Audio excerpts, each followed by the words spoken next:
Shalom, shalom, chers frères et sœurs en Christ, et bienvenue à la Rhapsodie du vendredi 25 juin 2021. Rhapsodie écrite par le pasteur Chris Oyakilome. La lecture vous est offerte par les vérités de l'Évangile. Le thème d'aujourd'hui est « Soyez au centre de la volonté de Dieu ».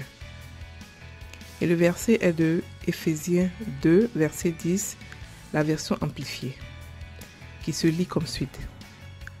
Car nous sommes l'ouvrage de Dieu, son exécution, récréé en Jésus-Christ, né de nouveau, afin que nous fassions ces bonnes œuvres que Dieu a préparées d'avance, planifiées avant le temps pour nous, empruntant les sentiers qu'il a préparés avant le temps, afin que nous marchions en eux, vivons la bonne vie qu'il a préarrangée et préparée pour que nous la vivions. Fin du verset. Le pasteur Christ dit, « Une chose que j'ai toujours voulu avec Dieu était d'être au centre de sa volonté pour ma vie. Je ne voulais pas que quelque chose m'en détourne.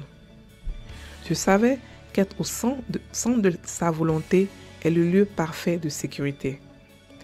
Nulle part ailleurs ne pouvait me satisfaire. Quand j'ai découvert qu'il avait déjà planifié ma vie, j'ai choisi d'avancer avec ce plan et de ne plus avoir besoin de faire mon propre plan. Nous ne sommes pas une forme de réflexion après coup dans le plan de Dieu. Non, nos vies ont été soigneusement orchestrées.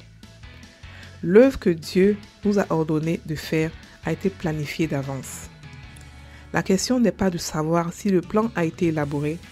La question est de savoir si vous vous accorderez dans votre vie à vivre selon son plan.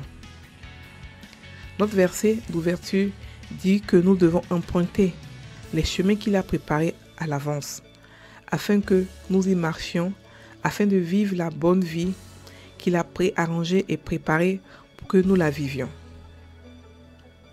Votre sentier de vie a été préparé à l'avance. Il a fait des préparatifs pour vous, non seulement pour vivre, mais pour vivre une belle vie. Si vous ne vivez pas une bonne vie, cela signifie que vous n'êtes pas sur le chemin que Dieu a préarrangé pour vous. Et j'utilise la parole de Dieu pour vous corriger, même maintenant. Dans 2 Timothée 1, verset 9, la Bible dit que Dieu, qui nous a sauvés et nous a adressé une sainte convocation, non à cause de nos œuvres, mais selon son propre dessein et selon la grâce qui nous a été donnée en Jésus-Christ avant le temps éternel.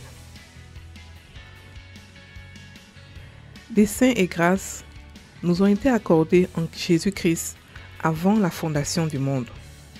Le plan était déjà là et maintenant il est rendu manifeste. 2 Timothée 1, verset 10. L'embrasserez-vous? C'est votre temps pour un réalignement. Il veut que vous ayez une connaissance complète, profonde et claire de sa volonté. Son dessein pour votre vie est que vous l'accomplissiez. Rien n'est plus important. Fin de la rhapsodie. Le pasteur ici explique une chose, vraiment très importante pour nous tous. Il dit que nous devons être au centre de la volonté de Dieu pour nous. Parce que chacun de nous a une mission à accomplir sur cette terre. Chacun de nous est la solution à un problème. Chacun de nous est la solution à un problème, bien sûr, mais chacun de nous a une mission bien précise à accomplir.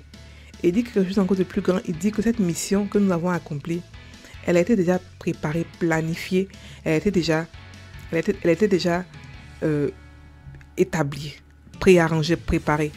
Tout ce que nous avons à faire, c'est de la découvrir et de marcher en elle. Il explique aussi que lorsque vous ne savez pas votre mission, la vie est dure pour vous.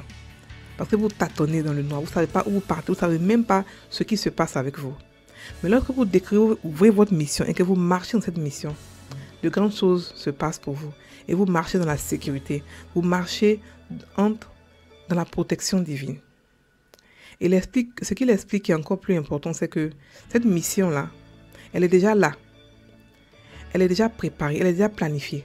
Tout ce que nous avons à faire, c'est de marcher avec elle, de marcher dans ses chemins. Donc, comment découvrir sa mission? Comment découvrir le plan de Dieu pour nous?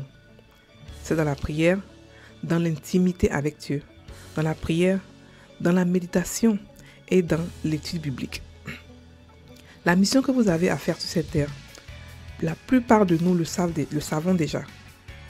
C'est quelque chose que nous aimons faire, c'est quelque chose que lorsque nous voyons, nous avons mal au cœur parce que nous voulons vraiment aider.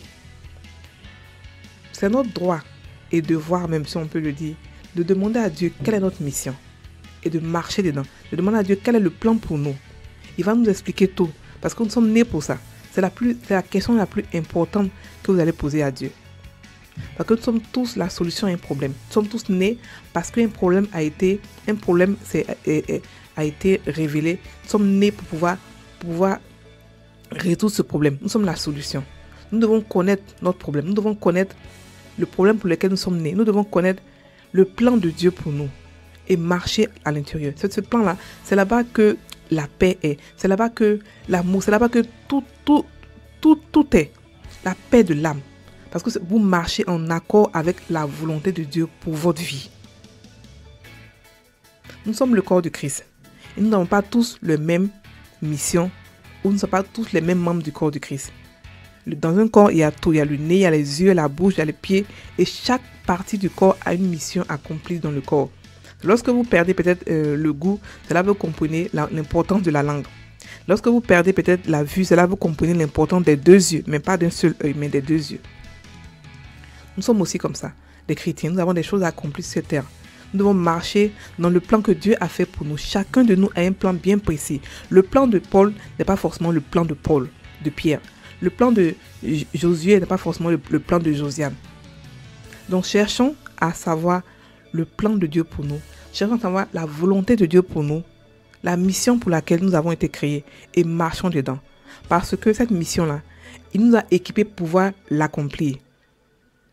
Elle n'est pas difficile parce qu'il nous a déjà équipés. Nous sommes nés pour ça.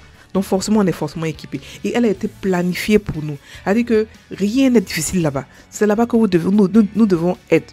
Rien n'est difficile. C'est-à-dire que tout est facile là. Parce que c'est là-bas que Dieu veut que vous fassiez. C'est-à-dire que vous soupirez seulement et les choses se font là. Parce que c'est là-bas que vous devez être. La place, c'est votre place que vous prenez.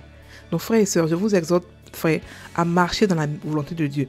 À chercher votre mission et à marcher dans la volonté de Dieu pour vous, pour votre vie. Nous allons maintenant prendre la confession. Par l'Esprit et à travers la parole, je connais et je marche dans la volonté parfaite de Dieu à tout moment.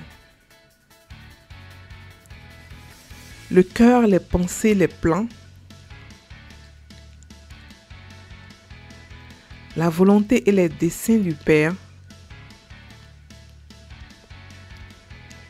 ainsi que les mystères du royaume sont continuellement dévoilés à mon esprit.